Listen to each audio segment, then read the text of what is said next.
Seu nome é? Rubiana. O que houve, dona Rubiana? Eu cheguei aqui na terapia do amor. Eu era uma jovem triste, deprimida. Eu achava que eu nunca ia ser feliz na vida sentimental. Eu não tinha nada para fazer, porque eu não acreditava no amor.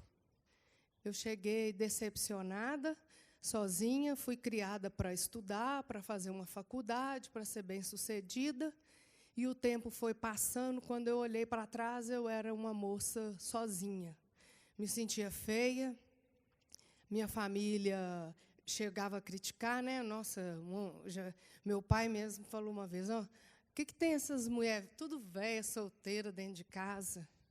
E eu... Se sentia feia? Me sentia feia. Pessoal, ela é feia? Não, com todo respeito, ela é uma pessoa feia? Mas você tinha esse complexo dentro de você. Eu era complexada, traumatizada, e eu não tinha noção do tanto que eu precisava que o Senhor Jesus Cristo tratasse de mim. Então, eu vim para a terapia, eu assistia todas as terapias, porque eu não tinha mais nada para fazer, eu também não tinha lugar para mim, eu não tinha ninguém. Eu via e ficava do meio-dia até a noite. E aí foi vindo as fogueiras santas. Eu participei da primeira fogueira santa. Nessa fogueira santa, eu estava decepcionada com a minha vida profissional e com dívidas de mais de 18 mil de faculdade. E eu me lancei, mas pedindo a Deus para que tratasse do meu coração e me fizesse feliz. E eu vi os testemunhos, eu falava assim, se tem tanta gente que sofre e está sendo feliz, está casando, está construindo a vida, eu quero isso para mim também. Aí, a cada fogueira santa que eu participava, Deus me abençoou. Eu quitei os 18 mil da faculdade, fiz especialização. Eu fui vendo que Deus precisava de tratar de mim. Porque, para Ele te dar alguém, você tem que estar bem. Aí eu entendi que Deus estava tratando de mim para que eu estivesse preparada para ser uma solteira feliz, como depois de várias fogueiras santas eu aprendi a ser uma solteira feliz, bem-sucedida, com o coração curado, e permaneci fiel. Porque eu falei, se Deus abençoou quem está subindo no altar e dando testemunho, um dia eu vou dar. E isso já tinha passado 5 anos. E eu firme, fui trabalhar fora, pegava estrada, vinha para a terapia. Casamento das pessoas, eu falava, não. O pastor falou, luta por você. Então, eu não ia em casamento, não ia em festa, não ia em nada. Terapia. E aí, sofri as críticas. Você vai lá abraçar o seu coração e ficar sozinha, falando, ai, Senhor, me abençoa. Eu falei, eu vou sim, porque eu sei que Deus vai me honrar. Aí veio uma fogueira santa. Eu estava saindo da faculdade, fiz um acerto, e Deus tocou no meu coração para mim poder fazer um propósito. Como eu nunca fiquei fora de nenhuma fogueira santa, Deus sempre respondia, mas não com o que eu queria, que era a vida completa, com um homem de Deus, vindo pelas mãos do Senhor. Eu peguei e sacrifiquei um valor aproximadamente de um carro. Eu não, minha família nem sabe. Porque quanto, mais ou menos? Era um carro popular, na época. Por volta aí de uns 35 mil reais. Não chegava a isso tudo, não. Era um carro usado. Era o primeiro carro que ia ser meu. E eu subi com ele no altar. Só que tem um detalhe. Eu não subi com tudo que eu tinha. Eu reservei, assim, uns 5 mil reais e falei assim, esse eu deixo de reserva na poupança, para mim, quando o meu casamento aparecer, eu não ter que gastar, assim, eu já ter condições. Mas você nem tinha namorada? Tá? Exato, mas eu ficava desse jeito. Vou deixar 5 mil, se calhar de encontrar alguém, já tenho um dinheirinho lá para casar. Olha só. Aí, fui juntando aquele dinheiro. Aí eu fiz um enxoval completo. Aí eu fui juntando e sonhando com o vestido da noiva, a festa. Sonhando com tudo que toda mulher tem um sonho. E o pastor falava assim, faz os seus projetos. Aí eu fazia no papel os projetos, escrevia. Toda certinha, não faltava nada, firme. E veio a outra fogueira santa. E eu Sozinha, né, pastor? Né? Sozinha. Aí eu falei com Deus, também não quero. Ela tinha feito o sacrifício verdadeiro? Veja só, se preocupando com uma coisa que ela nem tinha ainda. Ela colocou no altar, mas aí veio o pensamento, não, vou deixar aqui seguro, como é que fala? É ou não é? Então vou deixar aqui, vai que eu encontro alguém. Passou a fogueira santa e não encontrou. Aí chegou a outra, o que aconteceu? Aí chegou a outra fogueira santa, né? E eu estava assim, revoltada. Eu falei, Senhor, dessa vez o Senhor me honra, o Senhor me mata. E eu quero que o Senhor desce e fala comigo. Eu quero saber o que o Senhor quer de mim. Porque eu vou subir com o meu tudo, com a minha vida. Sacrifício não é só dinheiro, não é só objetos, é a vida da gente, é o testemunho. É tudo que você tem, é a sua vida com Deus. Eu falei, Deus, eu não vou passar nesse altar para me ser envergonhada, meu Pai. Olha para a minha vida, olha para tudo e me faz o meu sonho nascer. Aí o Espírito Santo falou comigo, junta tudo que está no banco, minha filha. Não adianta você ter tudo isso, você não tem a pessoa. Eu falei, Deus, como que eu pude ser tão burra? Eu vou subir com tudo e o Senhor vai me honrar. Aí eu juntei tudo, eu preparei tudo para aquela fogueira santa, que era a decisão da minha vida. Depois que eu já estava com tudo no envelope para subir, eu falei, Senhor, eu não quero que sobra nada para trás. Fala o que ainda tem, Senhor. Aí Deus me fez lembrar, nos meus dedos eu tinha 3 peças de ouro. Eu peguei aquelas peças também e coloquei no envelope.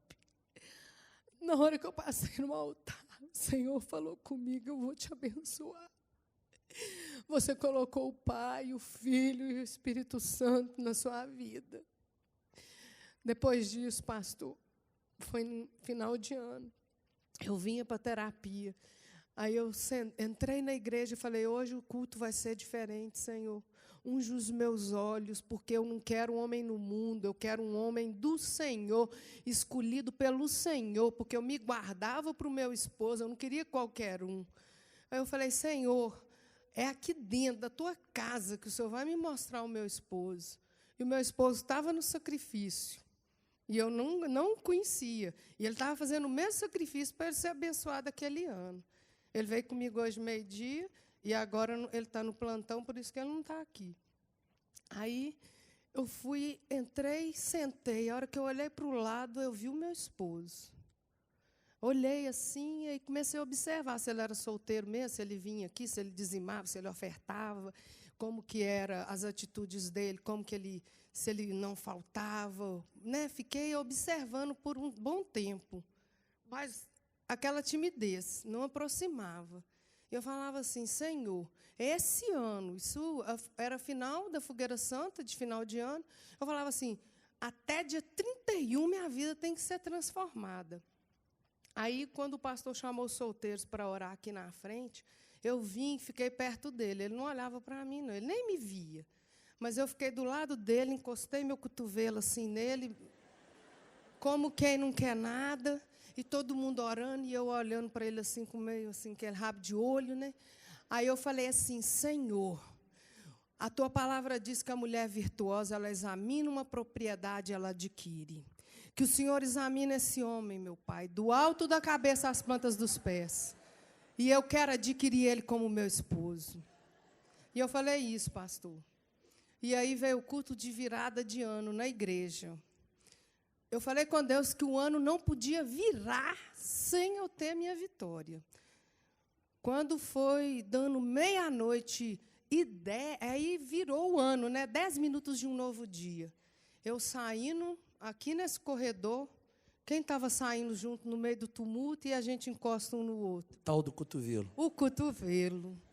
Aí veio na minha cabeça, você arrastou o chinelo o ano inteiro, não teve coragem nem de aproximar do rapaz para conversar.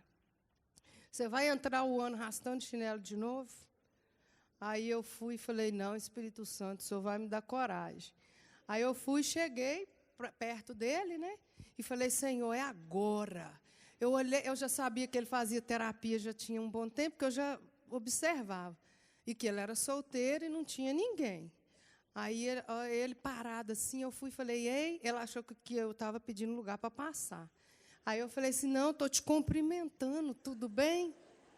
Aí ele, tudo bem. Aí ele abriu um sorriso até aqui, porque ele era solteirão também, doido para achar uma mulher de Deus, e estava na oração, passando a mesma luta que eu.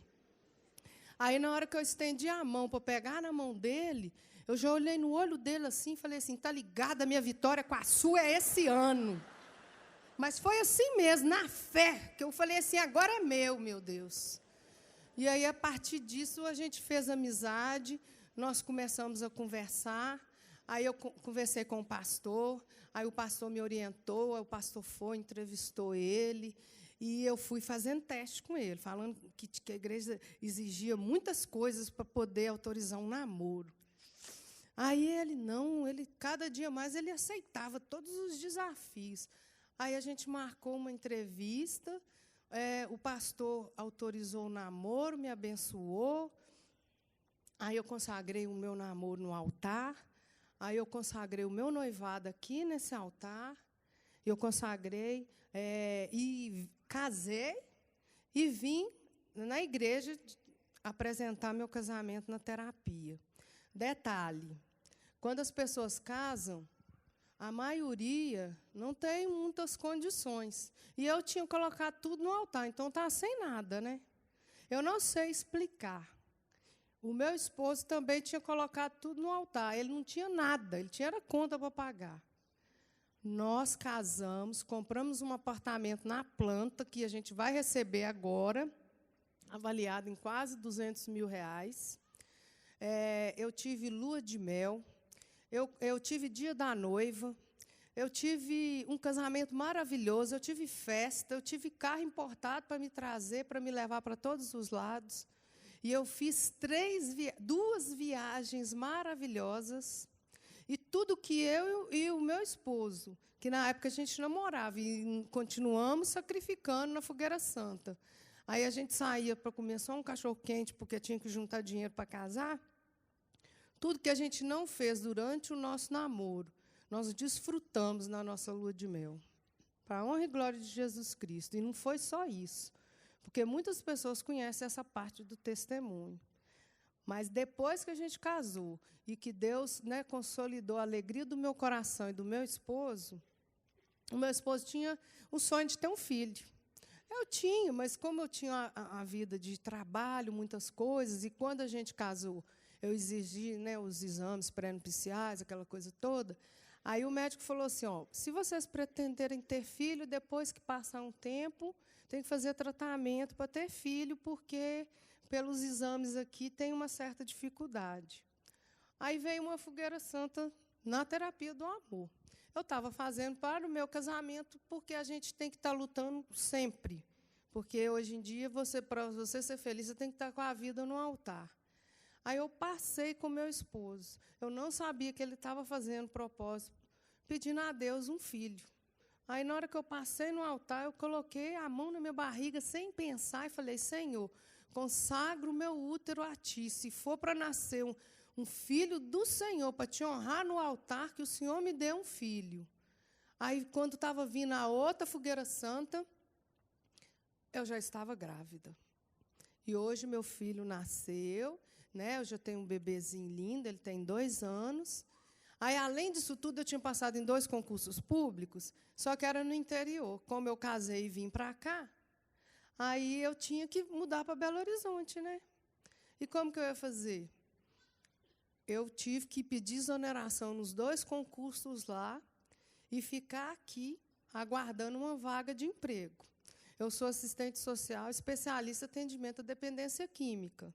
E eu não estava na área de janeiro até agora o mês de setembro. Veio a Fogueira Santa. Eu falei, Senhor, a minha vida tem que ser completa. E todo mundo sabe que o casamento, se a vida financeira não for, né, abençoada, isso também afeta o casamento. Então, eu falei, Senhor, eu quero a plenitude do Senhor. e veio um concurso para analista de políticas públicas aqui da Prefeitura de Belo Horizonte. 3.555 candidatos para 298 vagas. Não sei explicar. Passei no concurso, tomei posse, hoje eu sou analista de políticas públicas de Belo Horizonte, e depois que eu assumi, ainda fui convidada para assumir uma gerência, e o sacrifício que eu fiz naquela época, hoje o meu salário está maior do que ele. Deus abençoe.